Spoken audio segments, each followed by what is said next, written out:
Hey guys, my name is Moon and welcome back for more Umineko When They Cry, episode 7. So last time, honestly a lot of stuff happened, I guess.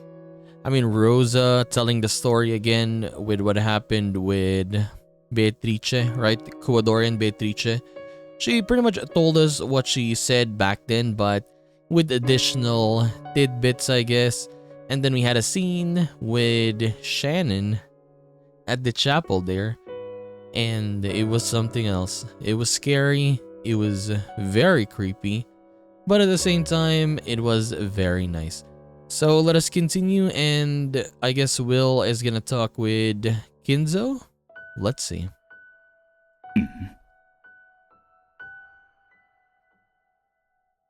There's another new room. Yeah, we haven't seen this room. KINZO and Genji could be seen in the VIP room. KINZO was sitting back in a chair, his eyes closed as though in a troubled sleep. 親方様、お客様がお見えになりました。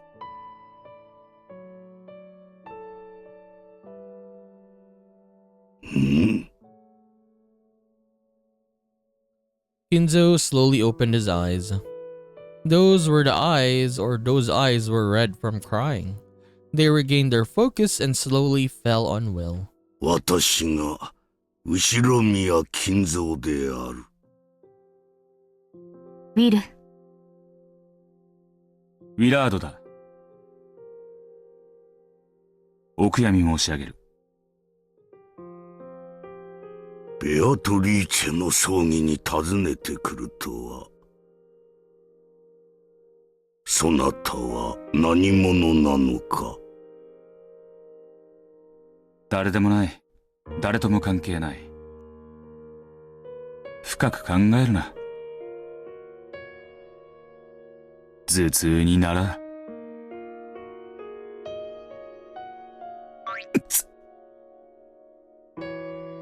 もう少し言葉遣いにご注意をお願いいたします。おかしな客人だ。それでこの私に何用か。ベアトリーチェのことを聞きたい。何？ KINZO's gaze grew sharp. Leon felt a lightheaded and wondered why this guy had to be so direct. 聞いてどうする？ Wait, what did I say?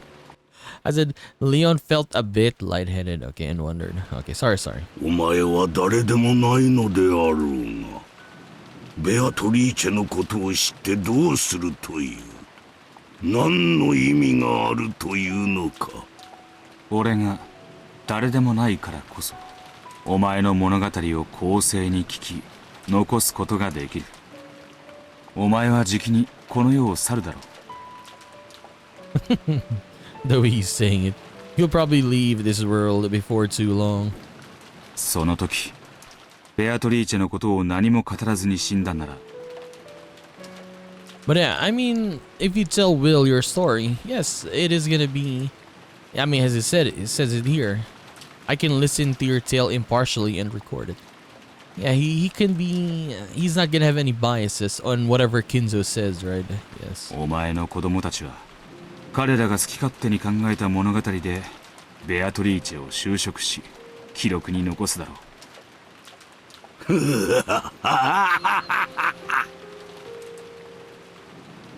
面白い若造だ。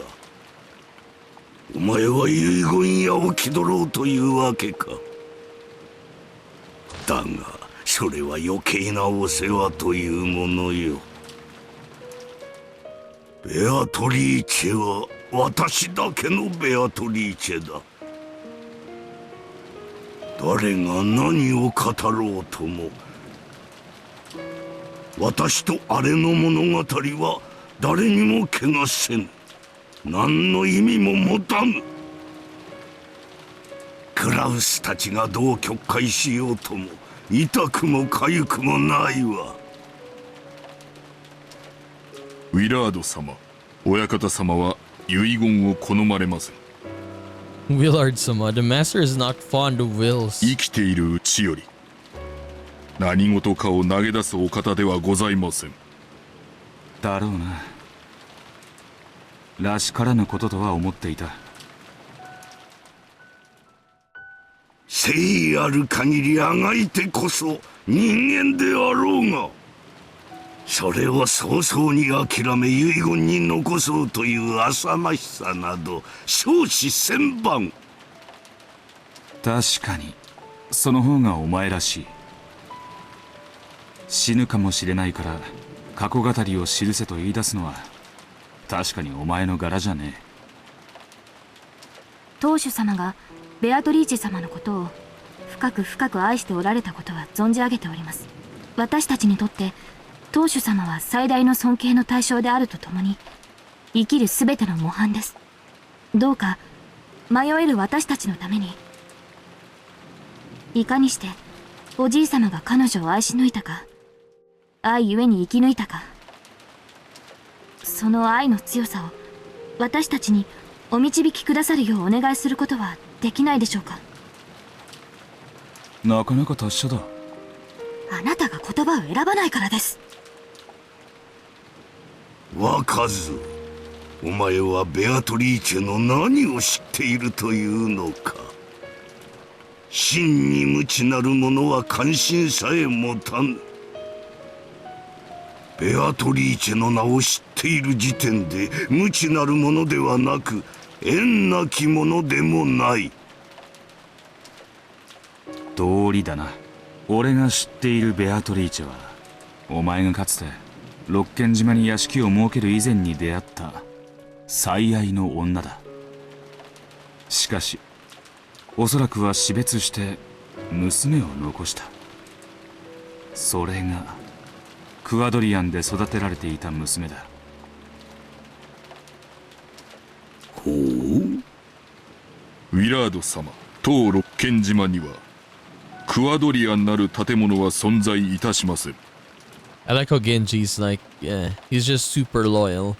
There's no building known as Kawadorian on Rokinjima. I'm gonna guess here that KINZO is gonna say there is a building. そのクワドリアンという名前、 He's gonna reveal it. さっきローザおばさんと話した時にも口にしていました。それは一体何なんですか？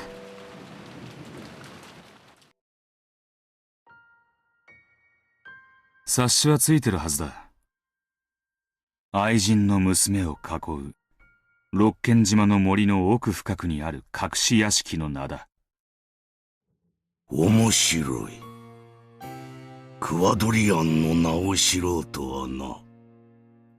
続けよ。お前に興味が出たぞ。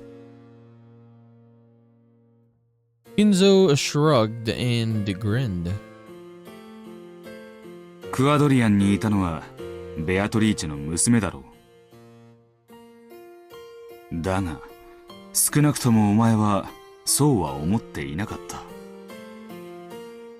ほう。ならば何だと思っていたというのか。後宮ローザはクワドリアンにて多少の身の上話を交わしている。その中でベアトリーチェはお前のことを指して金蔵と呼んでいる。これはお前を前にしても同じだ。彼女はお前を父と思っていると言ったにもかかわらず父とは呼んでいなかった。呼ばなかったのか、呼ぶことは許されなかったのか。それが意味することは一つしかない。それは何だというのか。生まれ変わりだ。お前は娘を忘れがたみだとは思わなかった。死んだベアトリーチェが新しい体で蘇ったと信じたんだ。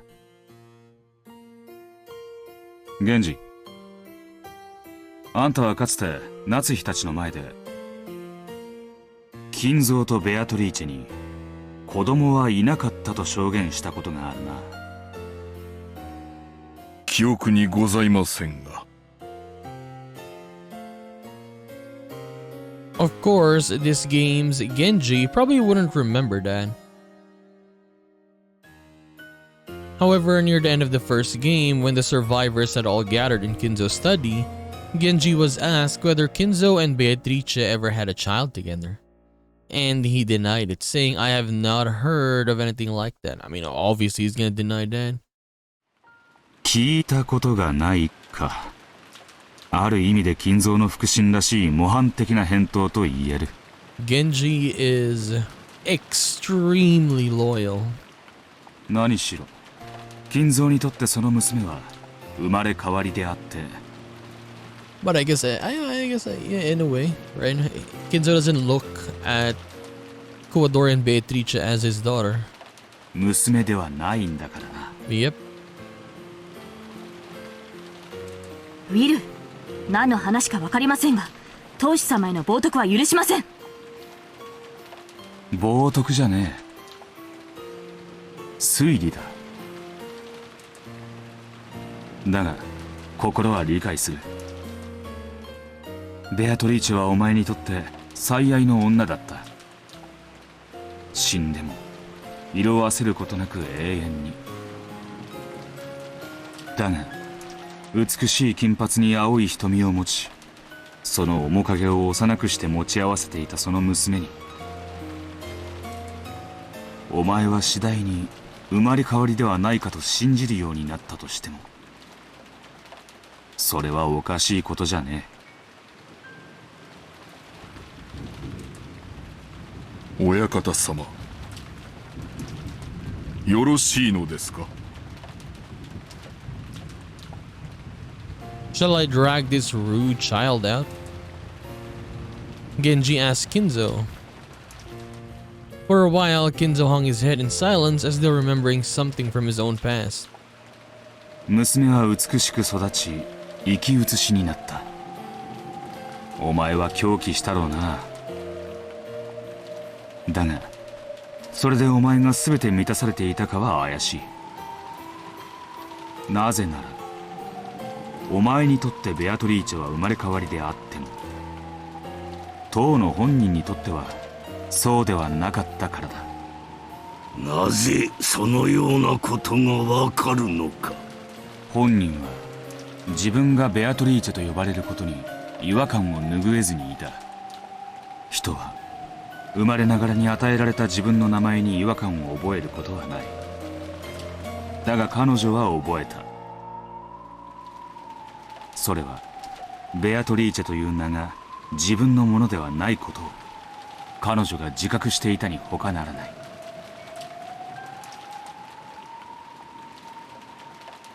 In Koadorian, she asked both Kinzo and Rosa about who she わ was. らわは何者なのか。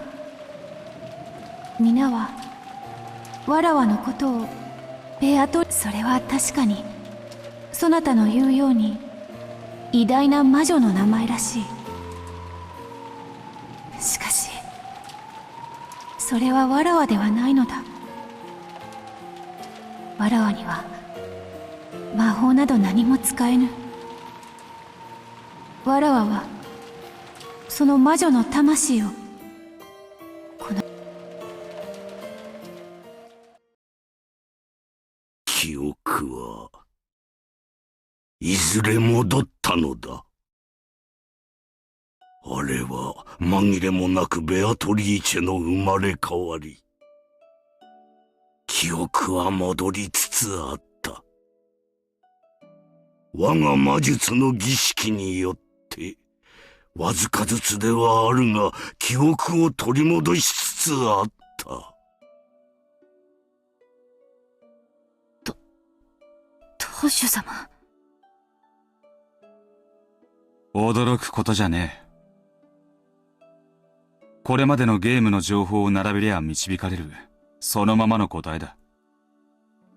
上層のベアトリーチェはそれを指して死んで逃れた魔女の魂を逃さず肉の体に捕らえて閉じ込めたと。そして記憶も力も封じられていると例えた。その解釈もこの推理なら筋が通る。ウィラード様、親方様は偉大なる魔法の儀式によりなきそれを否定することはできません。コウノトリを否定はしねえ。そして金蔵がどれだけベアトリーチェという女を深く愛していたかも疑う気はねえ。忘れがたみにどういう愛情を注ぐかは人の勝手だ。育つほどに似ていくその姿に金蔵が愛ゆえに特別な感情を持ったとしても、俺はそれを人間らしい感情だと思うぜ。お前に我が愛が理解できるというのか。理解する資格はねえ。だが否定する資格もねおお、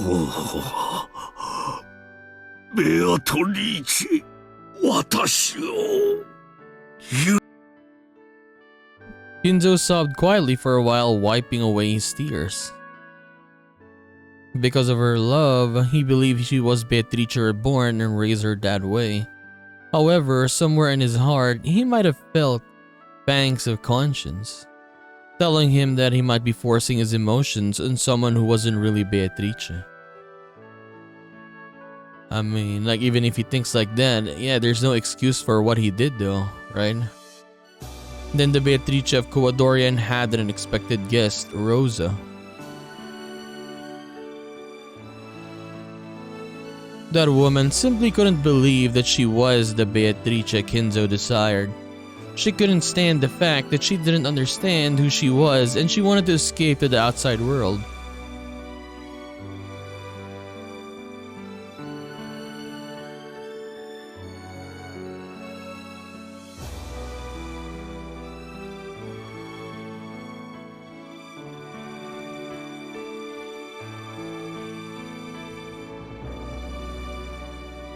And then she fell, and it was over for her. Very sad, very tragic. Then she fell from the cliff and died. 源氏は表に出せぬその死を内々で処理した。葬式ってのは死者のためにやるんじゃねえ。生きてる人間が死んだ人間への未練を断ち切るために行うもんだ。それができなかった。だからただれたんだ。ベアトリーチェ、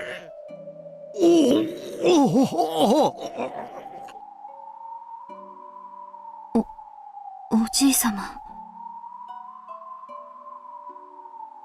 あんたは愛人の娘を、いや、ベアトリーチェを二度失った。その悲しみを表に出すことができず、胸の奥に押し込み、それがやがてただれて狂気に変わった。それが晩年まで異常なまでのオカルト趣味に駆り立てる。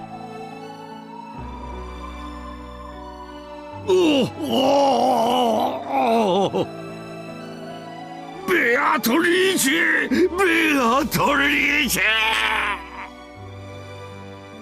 なぜに二度までも私の前から去るのか。お前の微笑みを、その美しい髪を、瞳を、私は二度も抱きしめながら、なぜに二度も死すのか。それほどまでに私を。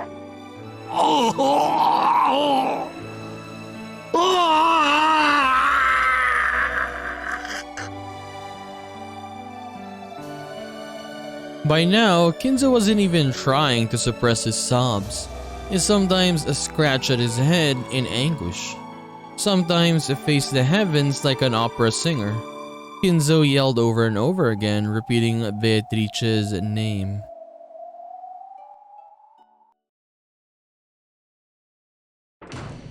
At that moment, there was a quiet sound of a door closing. Do you feel sad for Kinzo? Hell no, no. He did what he did. And yeah, it was bad. It was really bad. When they turned around, she was already there. Kumasawa had appeared. I mean, if KINZO didn't do that, we probably wouldn't be in this situation. Correct? Yes. So basically, it was his fault. そこまでをご存知でしたら、もうすべてをお話ししてもよろしいのではありませんか？そこまでを知るなら、これ以上何も語ることなどないとも思うが。いいえ、語るべきでございます。私は女として、クワドリアンのベアトリーチェ様のお心を誰かに伝えねばと思って参りました。I mean, honestly, it should have been told, though. Like, I agree with Kumasawa here. Because yeah, it's just sad, though, right? It was just sad. そして、その資格を持つ人間が現れました。今こそ、すべてを包み隠さずお話しすべき時かと存じます。But there was really no, I guess. No, never mind. 熊沢さんは知っているのですか？ベアトリーチェのことを。知ってるだろう。第4のゲームの時、連絡船の船長は熊沢がクワドリアンに出入りしていたことを証言している。Did the captain say that? おそらく熊沢は屋敷とクワドリアンの双方で異なる勤務シフトを持っていたに違いない。Wait, did the captain even mention Kumasawa back then? I don't actually remember. I mean, he did mention Genji, not Kumasawa though. I'm not sure. 若い娘の世話だ。育児経験の豊富な熊沢はさぞ重宝されただろう。さようでございます。乳母であったとおっしゃっていただいてもよろしいかと思います。そんな、信じられない。本当にウィルさんの話は本当なんですか？はい、事実でございます。ベアトリーチェ様のために島の反対側に建てられた秘密の屋敷、クワドリアンの存在は真実でございます。金蔵が正妻といつ結婚したかは知らねえが、当時すでに莫大な財産を持ち、六軒島を丸ごと買い取った金蔵は交わらぬ二つの屋敷を建てて、そこに二つの生活を両立させたんだ。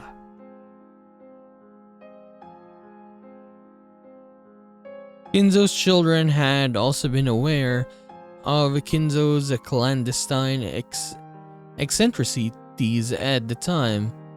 It probably hadn't been easy to maintain two separate lives. Moreover, KINZO's wife had been suspicious and had sniffed around all the time. 親方様はお時間の許す限りクワドリアンへ通われました。時にはご出張と偽られ、何日も滞在され。Imagine that, right? KINZO, I'm going out for a business trip. I'll be there for like 12 days. And then he comes back. Oh, why did you come from the bushes? ベアトリーチェ様との生活を大切になさいました。それは親子としての関係だけでなく、亡きベアトリーチェ様への深い愛を垣間見れる心温まるものでございましたとも。それは亡きベアトリーチェの代用品として扱ったこともあったと言っているようにも聞こえるな。He sometimes treated her as a substitute for the dead Beatrice. おや、そう聞こえたなら申し訳ございません。Let me see how Kumasawa said it. He would sometimes, it was not a father-daughter relationship. You could sometimes catch a glimpse of his great love for the dead Beatrice-sama, and it was a heartwarming thing. Okay. What? ベアトリーチェ様は父からの愛は一心に受けられていたでしょう。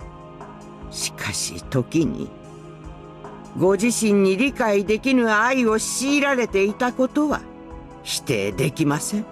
She was sometimes forced to bear a love she didn't understand. I mean, you could say that, yeah, KINZO is forcing himself onto her. Kumasawa's tone made it sound as though she was scolding KINZO. I mean, yeah, you can see in how Kumasawa said it, right? As a mother who had raised many kids, Kumasawa had probably spotted that KINZO's love was sometimes misplaced. However, the more she grew to look like her mother, the more distorted and twisted KINZO's heart became. Because of this deep love, it grew very, very twisted. なじれ我が友よ。わかっておる。我が愛は永遠に不滅。なれどそれが間違った相手に注がれたことがあったの。私は認めねばならぬ。おじいさま、そんな、まさか。リオン様、世の中のすべての人間には必ず何かの縁がございます。身に覚えがなくとも必ず何かの縁がございます。その縁が人に絡みつき引き寄せるのでございます。そんな、おじいさま。Just as KINZO had done, Leon also wiped away tears and stared down at the floor. Apparently the truth had been too much of a shock for the young successor to handle.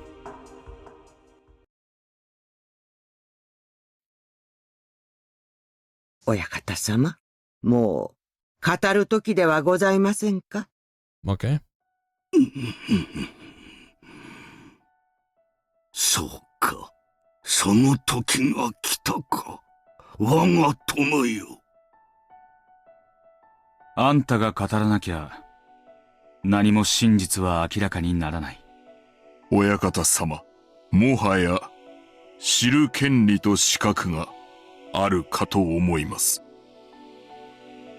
わかっている。今日という私の気まぐれな葬儀に天のベアトリーチェが贖罪の機会を与えたのだろう。今日まで話さなかったことを許せ。After taking a deep breath, KINZO finally lowered the hands that had been covering his face and looked at Will and Leon with those red eyes. おじいさま。リオンも聞け、客人よ。ウィラードと言ったか。ああ。この私が自らの口より真実を話せるうちにこの機会を設けてくれたことを感謝する。お前はきっとベアトリーチェより使わされた天の使いに違いない。感謝する。その機会を設けたのはベアトリーチェじゃねえ。どこぞの魔女だ。いや、どっちも魔女には違いね。お前が誰でもよい。私に機会を与えた。それで十分だ。感謝するぞ、ウィラードとやら。KINZO slowly stood up and held out his right hand. He was offering to shake his hand. It must have been KINZO's way of expressing his gratitude. Will responded, and then the two hands gripped each other tightly in silence.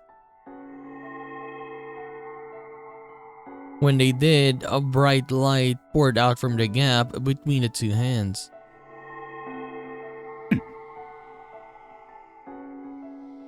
Will felt as though something the size of a grain had burned itself into his palm. It was the power that Burnt Castle had given him. The light grew brighter and brighter. However, it seemed that KINZO and the others couldn't see it. 今こそ語ろう。私がベアトリーチェにベアトリーチェ・カスティリオーニに出会ったのは終戦間際。 Oh, we got a full name now. Beatrice Castiglione. Oh my god. 彼女は海の向こうからやってきた。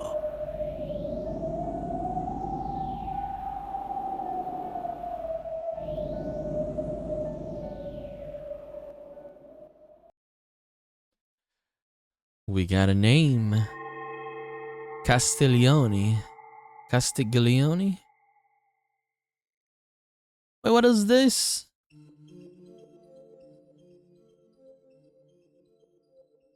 Wait, isn't that Butler? It is him, right? お前は金蔵なのか？ It is KINZO. I mean, he looks like Butler, I guess, when he was young. 昔のおじい様です。写真で見たことがあります。これは一体。ベルン・カステルのくれた感激者の力だ。無理に理解するな。So we're gonna spectate. I guess this is like flashbacks. 頭痛になら分かってきたな。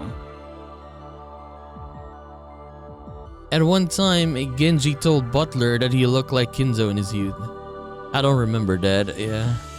Sure enough, though the young KINZO wasn't exactly the same as Butler, they looked very similar. Honestly, you know why it's funny? Because he looks like Butler, and then he has Kyrie's white hair. Right? 改めて名乗ろう。 Oh, different voice. 私が後宮金蔵である。 Oh no, it's the same Butler's voice. Okay, it's the same voice. The beginning was, I thought it was different. おじい様。 Even the voice seemed to resemble the Butler somehow. Clearly, Butler had inherited the KINZO's blood more thickly than any other. 私は後宮家など継ぎたくはなかった。私が当主に選ばれたのは運命のいたずらに過ぎぬのだ。関東大震災で主だった者が死に絶え、分家筋のお前が抜擢された。そうです。おじい様は若くとも聡明な方で、当主にふさわしい貫禄を若くしてお持ちの方でしたから。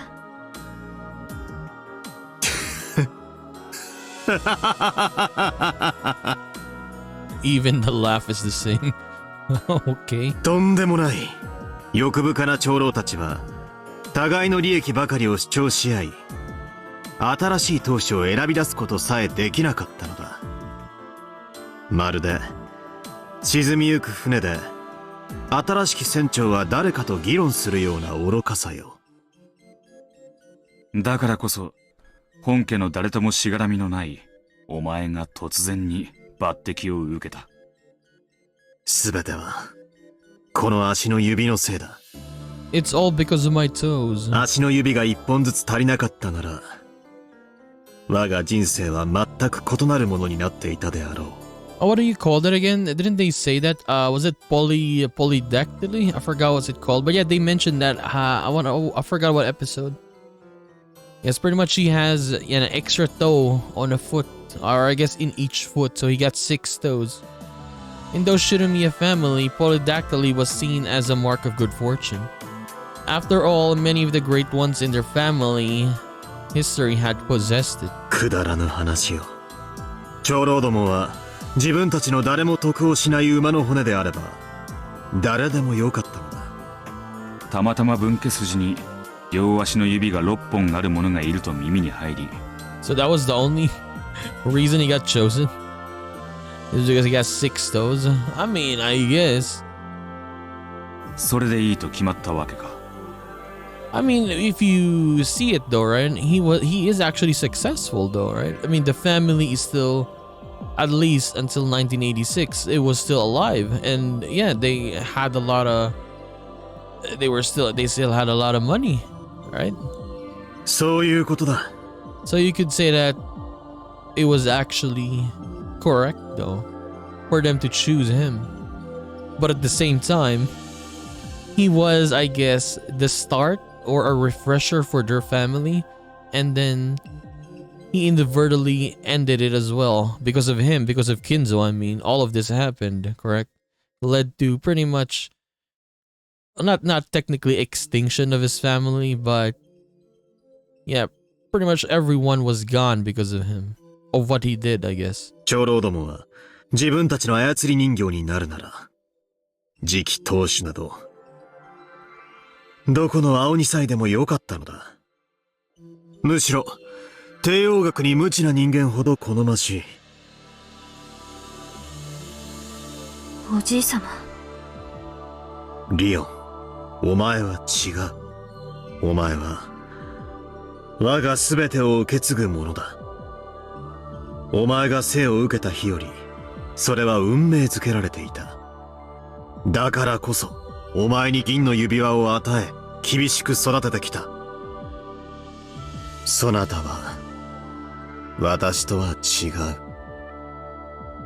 誰にも恥じることのない、立派な当主跡継ぎであるぞ。はい。操り人形の当主か。気楽なものじゃねえだろうな。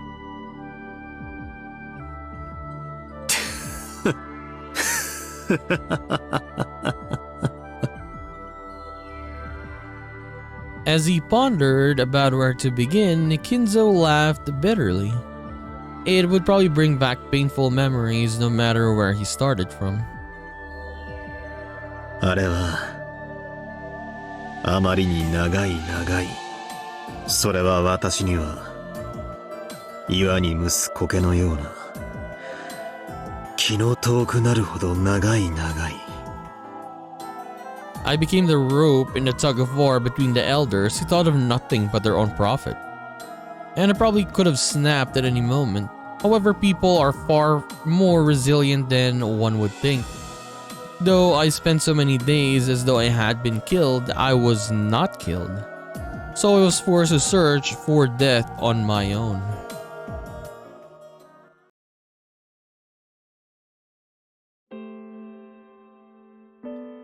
Before I realized it, I had reached an age at which the young would laugh at me if I tried to call myself young.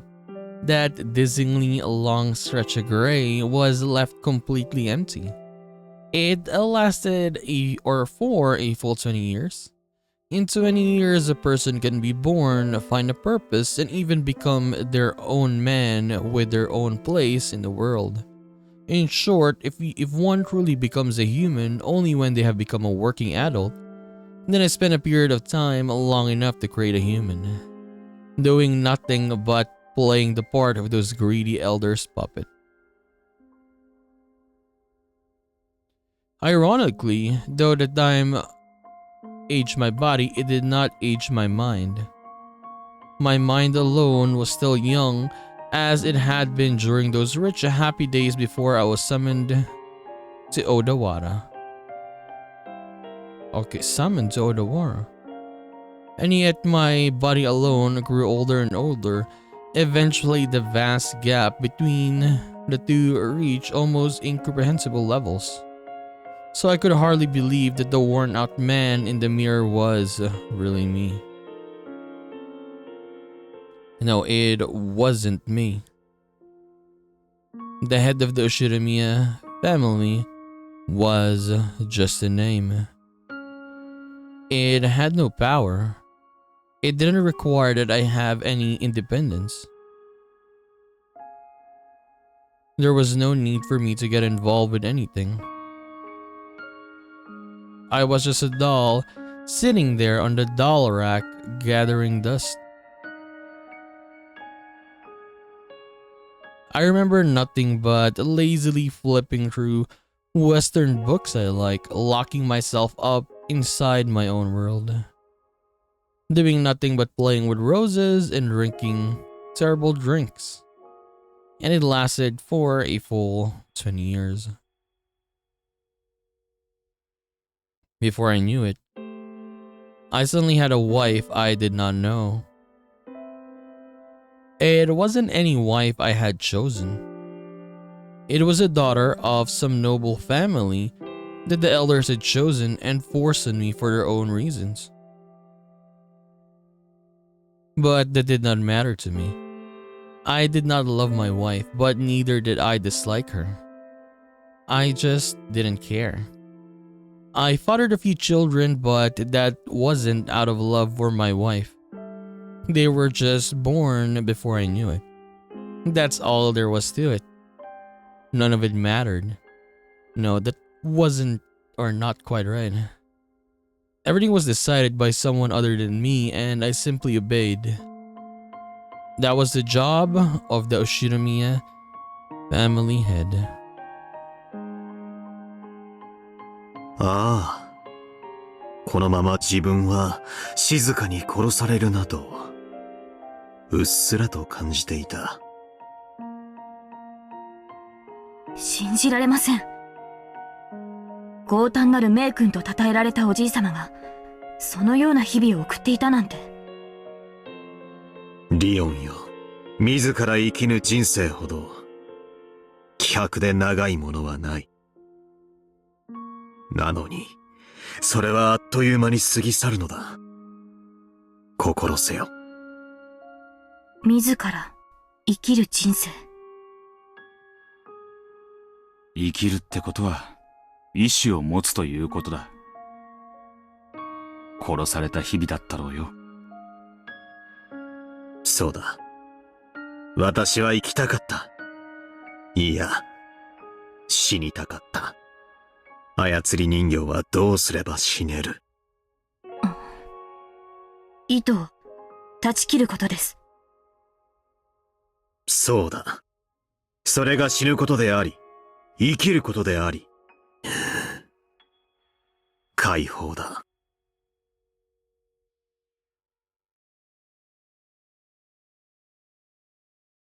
Before I realized it, trouble was brewing in the world.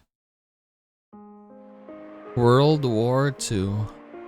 The Pacific War. Japan had extended their fronts too far to the east and west, and the tide of war was changing. Imagine, man, living in a world like this. I can't even imagine. That is so hard. I mean, in today's world, you're still having wars, right? But yeah. My God. Thanks to the influence of the elders, I was able to avoid a conscription. Of course, this was not out of compassion for me. It was because I was their precious puppet. So the war never really felt that close to me. However, when I personally decided to abandon their protection, it was very easy. At the time, the USHIROMIYA family had almost completely collapsed. And since then, the elders had apparently gathered enough of the scraps to last them the rest of their lives. They seemed to care little for what I did, and now that they no longer had any use for me. What is this song again? Is this far? Or no, this is not far though. Wingless. Okay. So I realized that I had finally found my time to die. One by one, I cut the threads I was hanging from and began to search for a place to end my life. 戦地で死を求めようとしたのか。So that's why he went to war, okay. 同じ死ぬなら、誰かの役に立つべきと思った。いや、違うな。私には自らの命を絶つ気力さえなかったのだろう。もっともらしく死ねる理由が、戦争だったのだ。おじい様は土木建築の知識がありましたので、海軍設営隊にて施設造成などに従事されたと聞いています。とんだ誤算よ。何の取り柄もないと言っておけば、すぐにも死ねる最前線へ送られたものを、最前線に行かずに済んだのか。幸いと喜ぶ仲間もいたよ。私には逆だった。戦って死ぬという出来すぎた美酒の焼け酒が欲しかっただけなのだ。忘れられた島の上空を米軍の編隊は横切っていくだけ。彼らは私のために爆弾一つどころか鉛玉の一つさえ恵んではくれなかったのだよ。おじい様はその日々の中でベアトリーチェにお会いになられたのですか？そうだ。あれは海からやってきた。どこで会った？島と言ったが。ここだよ。この島にやってきたのだ。お前たちは六軒島で出会っていたというのか。 But how? どういうことですか？おじい様がロケン島を買い取るまでは無人島だったと聞いています。この島に日本軍の基地があったなどとは初耳です。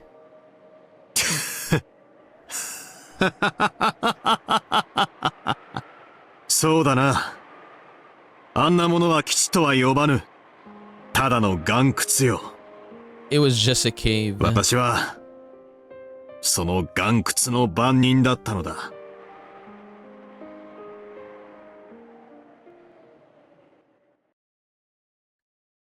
1944. Due to the honorable defeat at Saipan and Guam, Japan's absolute national defense zone strategy was in shambles. Where had the gallantry shown at Pearl Harbor gone? The old attackers were now the ones on the offensive, or defensive, sorry. At the time, it was said that the last trump card for the Japanese military was a type of manned torpedo known as the Kaiten. Manned torpedo? It was said that these ultimate weapons packed with 1.55 tons of explosive were capable of sinking any kinds of warship with a single blast. He said manned torpedo, right? So yeah, technically it's a just like kamikaze planes. You're never gonna come back. To strengthen homeland defense, the Navy drafted a plan to build a string of hidden bases from Hachijo Island, Hachijo, to Yokosuka, all to house submarines loaded with Kaiten torpedoes.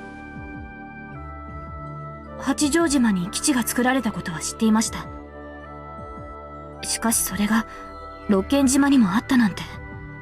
どこの間抜けがこんな何もない島に作ろうと言い出したやら。一苦情の都合？バカバカしい。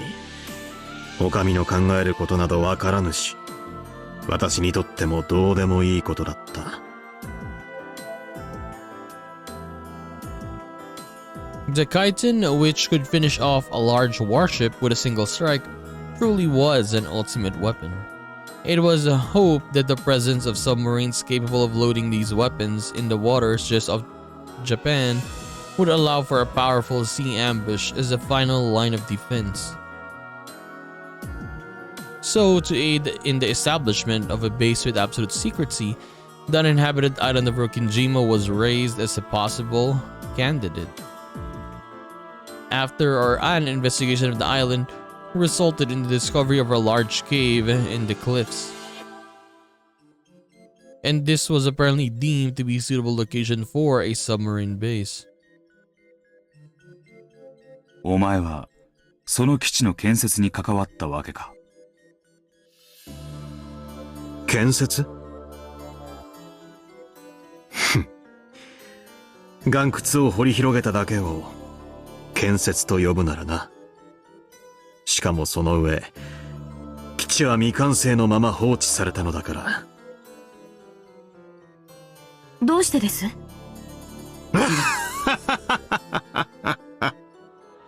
当時の日本にそいつを詰めるほどの大型潜水艦はもう残っていなかったのよ。滑稽な話だ。潜水艦もないのに潜水艦基地など今さら必要なものか。 So it was useless. 役人の無意味な箱物作りは今も昔も変わらぬわ。 The base on Hachijo Island was outfitted with chitin torpedoes and became a base for direct attacks, but Rokkenjima was never supplied with any. Furthermore, the construction was eventually suspended, and a minimum number of men were stationed in the island waiting for orders from above that never came. Could the fact that it was a hidden base actually seal their fate?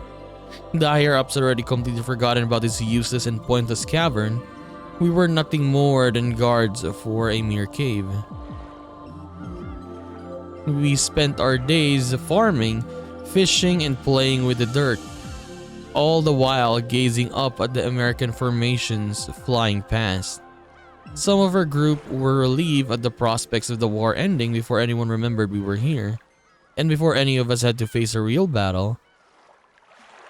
Of course, it was the opposite for me. I hoped and hoped for the American troops to advance and kill me as soon as possible. Those days were empty and blank. Let us go back to the turning point in my life and my fate. The time that USHIROMIYA KINZO finally became truly alive.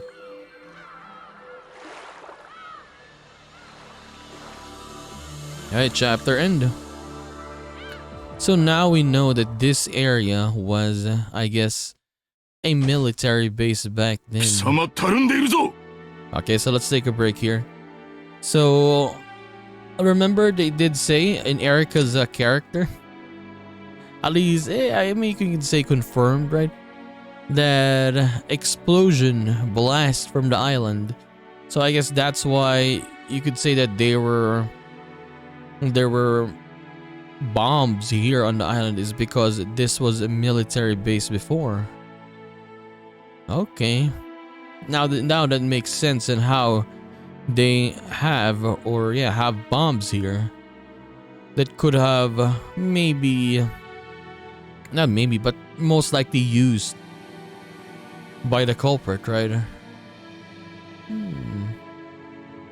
Did every time we're doing a let's play of this episode 7, I mean, we're learning a lot.